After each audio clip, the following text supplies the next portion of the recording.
Hey guys, what is up? It's Dusty here, and welcome back to another crypto video. And today we have a ton of stuff to discuss. Starting it off, XRP-centric exchange BITRUE greenlights Cardano, Solana, and Xinfin.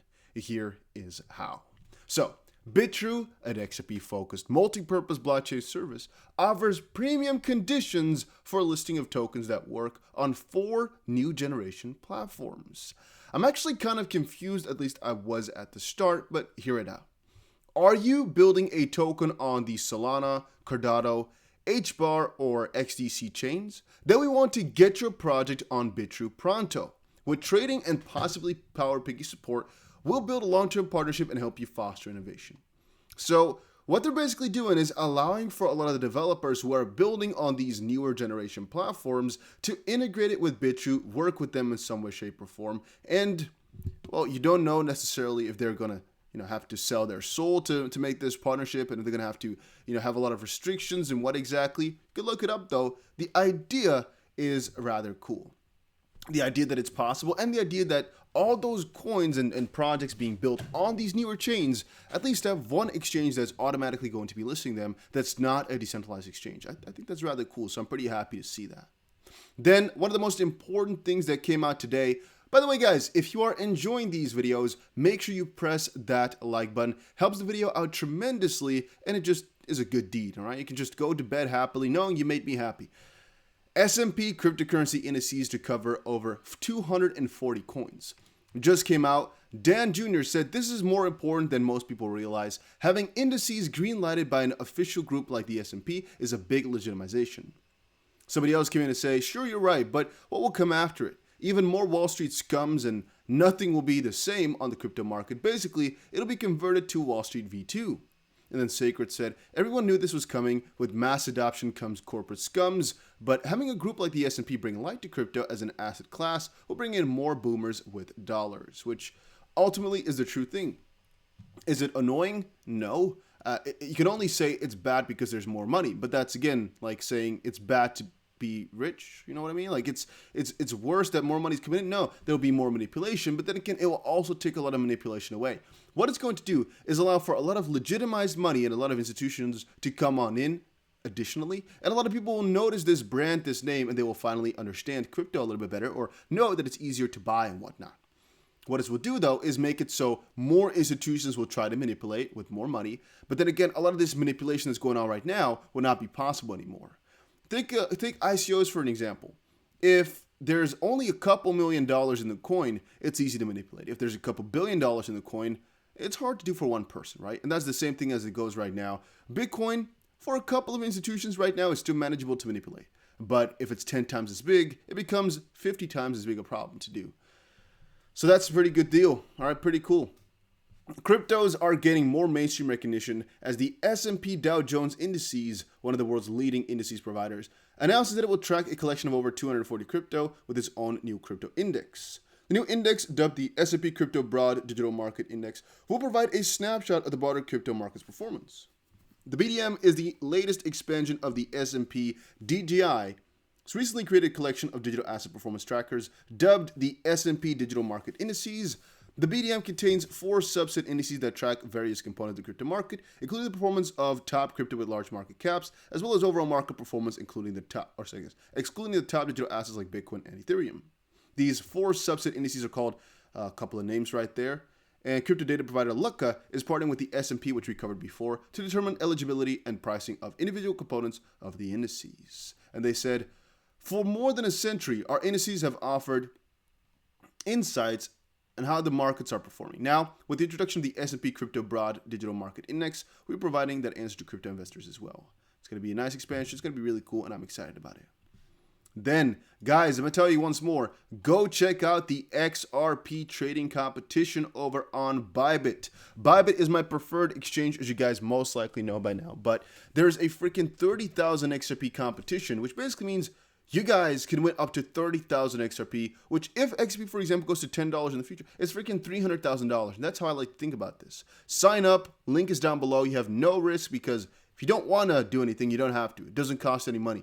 All right, just sign up. Link is down below. If you're in the US or UK, make sure you use a VPN. But all you need is 300 XRP in your account. But you don't actually have to spend anything. You can only decide later if you want to, if you actually want to trade to try and win the competition. But it doesn't cost any money to enter. There's no risk in that side of things. It's official from the exchange. The exchange hosts this and everything like that. It's official stuff. It's worth it to check it out. Link is down below. I really firmly recommend you guys to check it out. And you know by now, I never really recommend people to do anything except for this time because it's so much money. It's so worth it. I can't even describe it. So check it out. Link is down below. All right. Then regarding XRP, what people think it's like to hold, pretty easy, and what it's actually like to hold. I want to reiterate this one, come back on it and explain to you guys a really important part. It is not simple to hold crypto. It is not. It really isn't. Nobody can tell you differently. I've been here for so many years now, and I've told you before, I've had multiple times where I was like, should I just sell out and be happy? But I didn't. And that's ultimately what perseverance is, right? Just holding on through whatever. And ultimately, I firmly think we will all win, but it's going to be a lot of these just big dips, and there's going to be a lot of mental stress, most likely. It's about overcoming and persevering.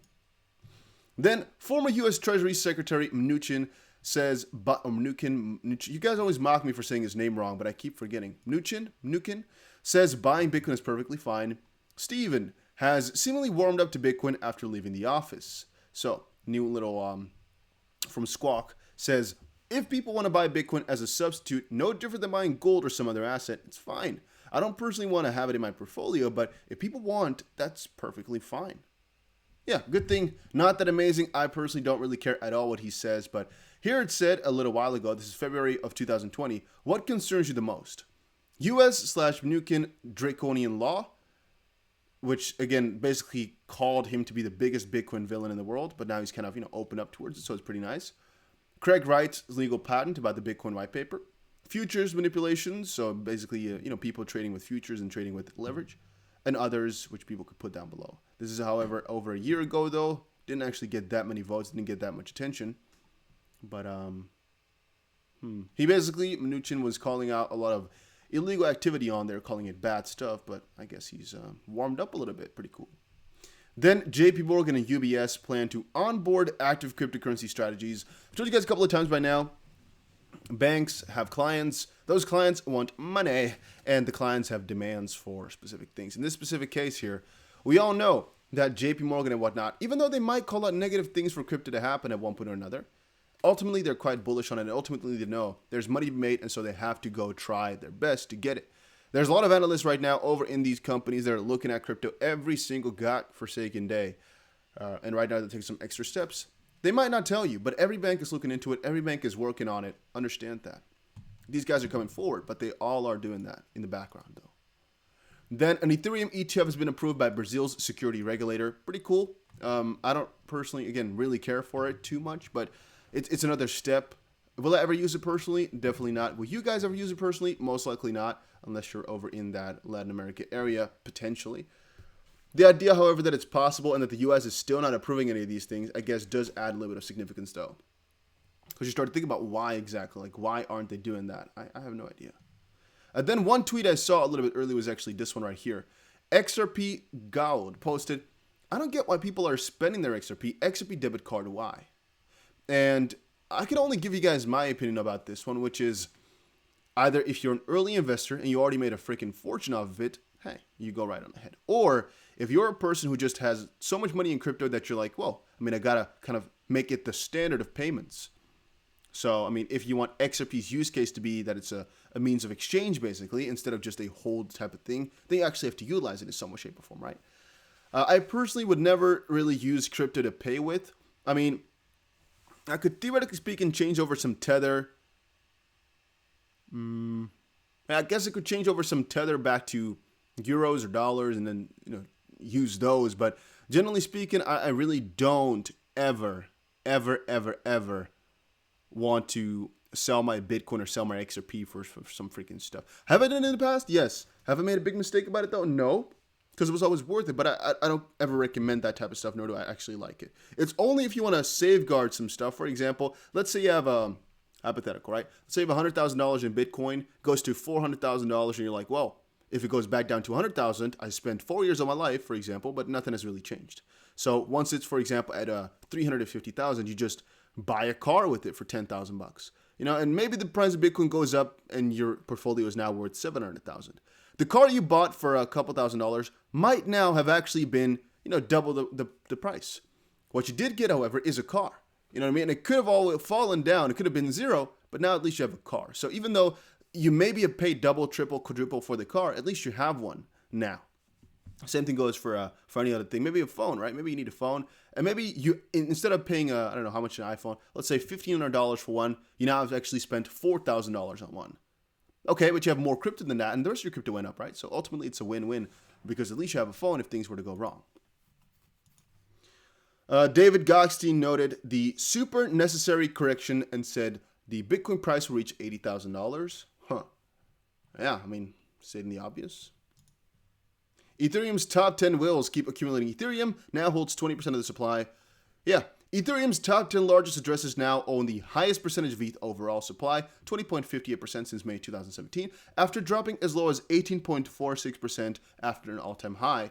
They've now accumulated 2.12% more of Ethereum's total supply in the last 41 days, which is basically people giving their weak hands over to the strong hands, which always happens in these correction type of periods. Like when prices are doing good, a lot of weak hands get in, and a lot of these stronger hands or people who've been in longer sell some of their coins. And of course, the opposite happens as well when things start to go down. Yeah, once more, guys, check out that freaking competition. Ultimately, XRP is the coin we chose here, and I am the only guy who has an XRP competition. But you can actually trade a lot of things over on Bybit. Here's actually one other article. I just have it open on the side here, but I don't want to make another separate video, so I'm just kind of clicking them on the appropriate articles for this video right here. XRP traders should know this about the upcoming move. There's nothing you should know about any upcoming move. These are not necessarily lies, but they're manipulative articles to put you in a certain direction. No, this person most likely is not a market manipulator, but she's most likely trying to get some attention for a certain specific move. What you should know is right now we are going sideways for a little while. Bitcoin is going to be the main coin. Right now there's a lot of scares for inflation, yet there's so much news of institutional investment coming in. The CBDC realm for Ripple/XP is quite good. The NFT realm for XP/Ripple is quite good. A lot of things are really, really good. Bitcoin is still the main determinant. So wherever Bitcoin goes, these things will follow along. And that's also all I can actually tell you guys. Is there any other move you should watch? No. Bitcoin, Bitcoin, Bitcoin, Bitcoin, Bitcoin. She says, at the time of writing, XRP was barely holding on to the support at 60.58, but rising bearishness in the market was an indication of another fall. The next support can be found at 52 cents, and the price can bounce back from here, but the POC remains at 56.54. XRP might oscillate between 52.16 and 60.58 in the long term. Long term is also relative because it's all going to depend on Bitcoin and what exactly that one does. XRP to BTC is still doing quite proper from that perspective. Not really worried about anything just quite. And if I am, I will definitely tell you in another crypto video. But a lot of news here. If you enjoyed it, make sure you press that like button and make sure you subscribe for a new video that's coming out pretty shortly here about the freaking Ripple hearing that's coming out later today or tomorrow. I'm not exactly sure what the time is right now, but make sure you subscribe to the channel. Make sure you check out the Bybit competition. I'll see you guys again in another one.